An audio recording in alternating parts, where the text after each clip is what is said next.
Tonight, the blockbuster new jobs report just out as we enter the final month sprint to the election. The U.S. adding more than 250,000 new jobs in September, blowing past expectations. It comes as dock workers return to work, averting a potential economic disaster. But with the election just over 4 weeks away, are American consumers feeling a difference in the economy? Also tonight, 8 days after Helene hit, the hopes fading for finding hundreds still unaccounted for as deaths soar to more than 220. The race for the White House, Donald Trump visiting the storm zone in Georgia as the White House slams claims he's made about FEMA relief money going to migrants as, quote, bald-faced lies. Kamala Harris, meantime, revealing former President Obama will hit the trail for her next week. And Mr. Trump set to return to the same site in Butler, Pennsylvania, where he was nearly assassinated in July. How the Secret Service is tightening security. Iran's supreme leader making a new threat as Israel prepares to mark 1 year since the October 7th terror attack. And art in the aftermath. Asheville's creative community coming together after Helene. Plus, the massive gift from Dolly Parton. This is NBC Nightly News with Lester Holt. Good evening. There is welcome news today about the American economy. New numbers showing jobs up, unemployment lower, and wages higher. The new Labor Department data for the month of September coming directly on the heels of the short-lived dock workers strike that could have crippled the supply chain had it become a lengthy stoppage. By the numbers, last month saw the workplace add 254,000 new jobs, lowering the unemployment rate a tick to just 4.1%, while wages increased by 4% from a year ago. The positive new numbers coming with Election Day just about a month away, and warranted a rare appearance in the White House press briefing room by President Biden, who declared we've gone from an economy in crisis to literally having the strongest economy in the world. It's where we start tonight with senior business correspondent Christine Romans. My name's Joe Biden. The president with a rare visit to the White House briefing room to hail good news on the economy. The nation has now created 16 million jobs since I've come to office. 254,000 of them added in September. The unemployment rate of 4.1%, near a 50-year low. Wages rose 4% over the past year, meaning paychecks are growing faster than overall inflation. And the Dow closed today at a record high. We've gone from economy in crisis to literally having the strongest economy in the world. And but we've got more work to do. More work because many Americans feel like they're struggling to make ends meet with rising prices of groceries, housing, and childcare. It feels like it's harder to live. Everybody's scratching and scraping just to live. Still, some say they're finally starting to feel a difference. I feel like it's getting better. And one of the biggest risks to the economy, the port strike, has been resolved for now. Shippers and dock workers agreed to an almost 62% pay raise, bringing longshoremen back on the job, at least until January, when they've agreed to bargain again over automation. Ending the port strike critical for the economy and especially for small business like Three Moms Organics. This is such a relief. Knowing that this has been worked out for at least now takes a lot of pressure off, especially going into the holiday season. The timing also key as the Southeast picks up the pieces after Hurricane Helene and will need significant rebuilding. And Christine, I know you and others are watching rising oil prices because of what's happening in the Mideast. How does that affect the overall picture? Yeah, oil prices jumped this week as that conflict in the Middle East escalated. And it's a reminder that there are big risks to the U.S. economy from outside the U.S. All right, Christine Romans, thank you. 1 week after the flooding disaster caused by Hurricane Helene, at least 223 people are now reported dead, with many still missing. Sam Brock is in North Carolina with the latest tonight. In the early morning hours, helicopters are already hovering over homes and private shoppers whisking away supplies to the mountains. The sounds of a frantic search for survivors a week after Helene made landfall. Surreal. Apocalyptic. Surreal, yeah. It's like constantly, and the sirens back and forth. Official fatalities standing at more than 220 for 6 states, and in battered Buncombe County alone, more than 70. But there's significant discrepancies over the hundreds missing figure, which officials couched last night. That's a communication gap that's not necessarily being unaccounted for. Communication in multiple ways. For one, cell service is compromised. Trying to communicate with my coworker was really hard. And families are going through the same thing. Mm-hmm. And for another, this church group packing supplies is full of members who aren't fluent in English. They say they're relying on their own text network and door-knocking systems apart from the county. You have your method of confirmation. Yeah. They have theirs. Yeah. And there isn't a full necessarily overlap. There's not only by news. As the real number of missing remains anyone's guess. Jameson Tebelan, a church leader, hands out supplies today to those who need them the most. Here, we're not looking race, color, gender at all, religion, nothing. We're all in this together. You're just trying to help people in need. We're just trying to help people in need, exactly. The other reality coming to light that the vast majority of businesses and homeowners here, like Jody and Steve Dunning, have no flood insurance. There wasn't a reason to think in this framework. There's no reason for the mountains to have floods. Yeah. We've never had this before. A new dimension of a flood catastrophe. County officials say the river should be treated as hazardous materials. They're warning residents with no running water not to bathe in toxic river water.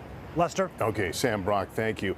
And the federal response to this storm disaster is becoming an issue in the presidential campaign, with a new claim by former President Trump facing strong pushback from the White House. Garrett Hake has more.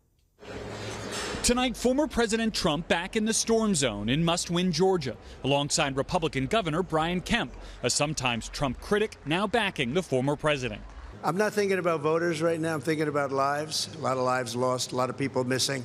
Trump also facing new criticism for this false attack on the administration's hurricane response. The Harris-Biden administration says they don't have any money. They stole the FEMA money just like they stole it from a bank so they could give it to their illegal immigrants. The White House slamming that as a lie. It's just categorically false. It is not true. It is a false statement. In the last 2 years, FEMA has distributed over $1 billion in taxpayer money to shelter the record numbers of migrants in cities across the U.S. But the White House and FEMA say that's from a separate government program, not for disaster relief, and there's no evidence funds have been diverted. Hey, folks. Today, President Biden praising Vice President Harris's role handling crises this week, including the storm response and the now resolved port strike. I'm in constant contact with her. She's aware we're singing from the same song sheet. She was a major player in everything we've done.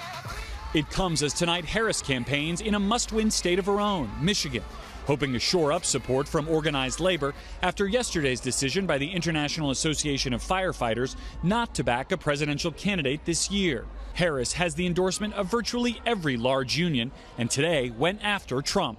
Donald Trump's track record is a disaster for working people. He is an existential threat to America's labor movement. Just look at his track record to know. While President Biden raising concerns about Trump's reaction if he loses. I'm confident it'll be free and fair. I don't know whether it'll be peaceful. And Garrett, Vice President Harris will be getting some high-profile help next week. Tell us about it. Yeah, that's right, Lester. And a sign of how near we are to the end of this race and how tight it's expected to be, the Harris campaign is bringing in someone they hope can be a closer. Former President Barack Obama expected to crisscross the country on Harris's behalf, beginning with a rally in Pittsburgh next week. Lester? Okay, Garrett Hake, thank you. Tomorrow, former President Trump returns to Butler, Pennsylvania, and the site of the July attempt on his life. Dasha Burns was there that day and spoke with some Trump supporters who say they're going back too. Look what happened.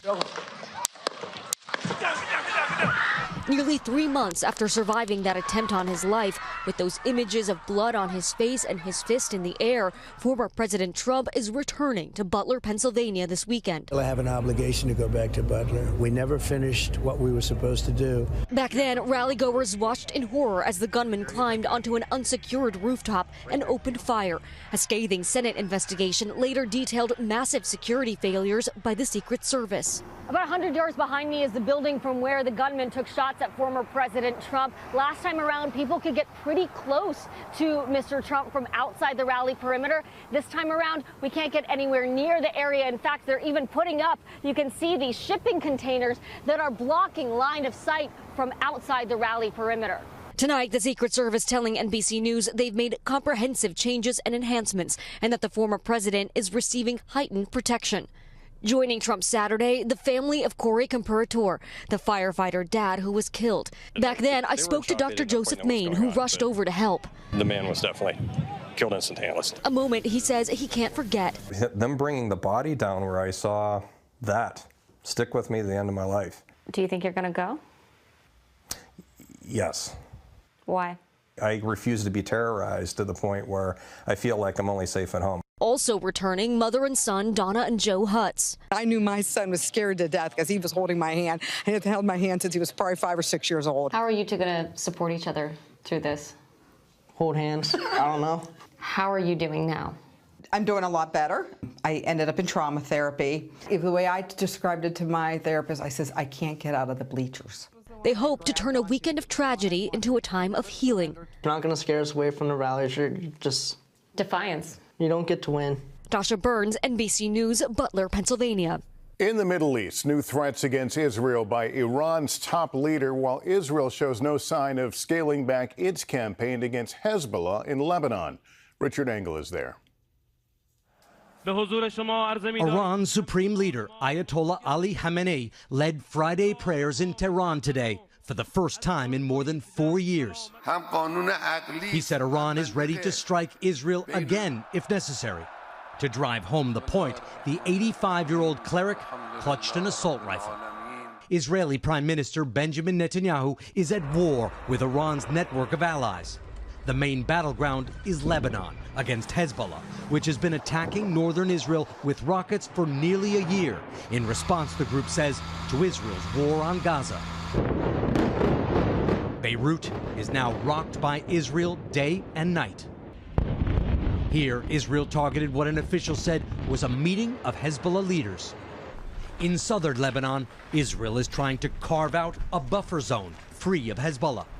Israeli strikes are taking their toll here. The city of Tyre, one of the biggest cities here in southern Lebanon, has effectively been evacuated. There are very few civilians left here. Hezbollah has taken a beating in recent days, but the group remains intact. And every day down here, we have seen and heard outgoing fire. Lebanese officials say 1,400 people have been killed.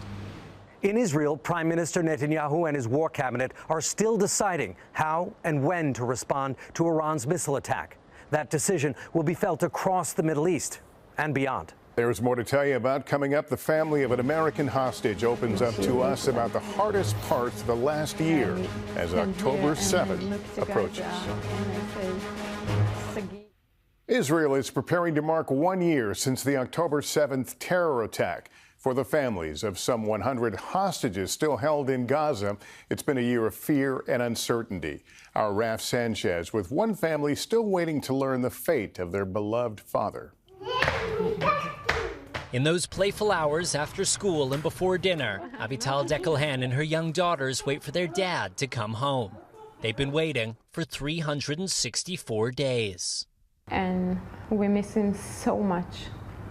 My daughter is asking about him every single day. 36-year-old Sagi Deckelhan is a hostage in Gaza, one of 101 still held captive after being kidnapped by Hamas on October 7th. Among them, 7 Americans, 3 confirmed dead, Sagi among those thought to be alive, and the only one with young children. Wow. 3-year-old Gali asks about her dad, but the hardest questions come from Bar, who's 7. Where is my daddy? Mom, why is not come back? Why dad is not here to celebrate a birthday? And what do you tell your daughters? My heart is broke, but I need to be strong. So I tell them, I hope that is okay. We don't know, but I hope. Sagi grew up between Israel and Boston, a Red Sox fanatic who played center field for Israel's junior national team. He and Avital, high school sweethearts, together for 20 years. Raising their children in Nir Oz, a kibbutz 2 miles from Gaza. And one of the first communities overrun by Hamas on October 7th. Sagi went out to defend the kibbutz. It was the last time Avital saw him. For the next 10 hours with terrorists going house to house, she sheltered their children in a safe room. And I said to my daughter, please be quiet. And she asked me, Gaza in my house? Daddy is dead? When they were finally rescued, Bar narrated this video. "We're very worried about our dad," she says. And through it all, Avital in the final months of pregnancy. In December, she gave birth to their third child, Shahar, Hebrew for dawn. Today, Shahar is 10 months old. Her father has missed every moment of her short life, never held her or seen her smile. I can't wait for them to meet. Really, it's every day I wait for this. That's my wish. Sagi may not know his family survived October 7th. Avital texts her husband updates about the kids, knowing he can't read them. I do it for Sagi. I write for him what I feel and what I want to tell him. "How much I miss you, Sag. Even after 10 months, it feels like the first day." Last Thanksgiving, a brief ceasefire led to the release of 105 hostages. And I remember how Bar, she so cried. Why not? Why not? Why not my daddy? But the deal did offer a glimmer of hope. Freed hostages said they'd seen Sagi in a tunnel in November, wounded but alive. And you feel in your heart he's still alive? Yes, yes. Almost every day I go to sleep and I dream about Sagi, and we meet in dream and we talk about everything. I feel Sagi is alive, and we must do everything to bring him home. Raf Sanchez, NBC News, Kiryat Gat, Israel. And we will take a break here. And coming up, the spirit of Asheville, how Dolly Parton and so many artists are coming together to help. Anyway.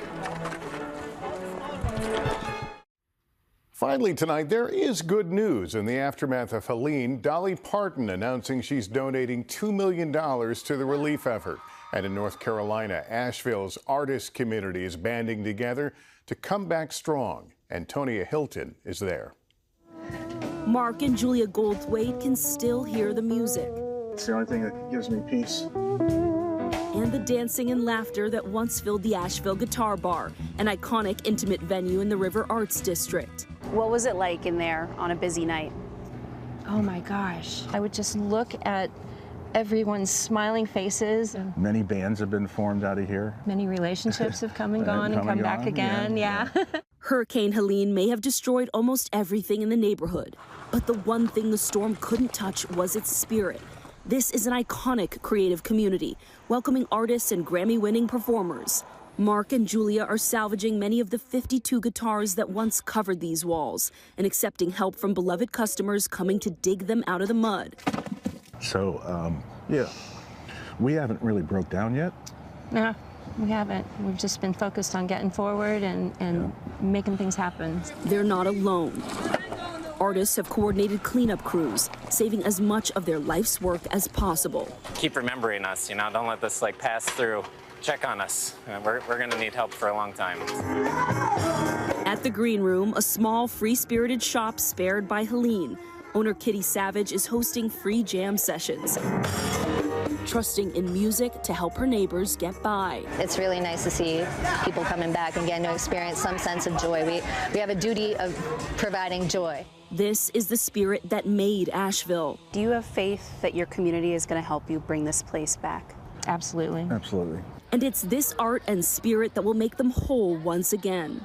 Antonia Hilton, NBC News, Asheville. And that is Nightly News for this Friday. Thank you for watching. I'm Lester Holt. Please take care of yourself and each other. Good night.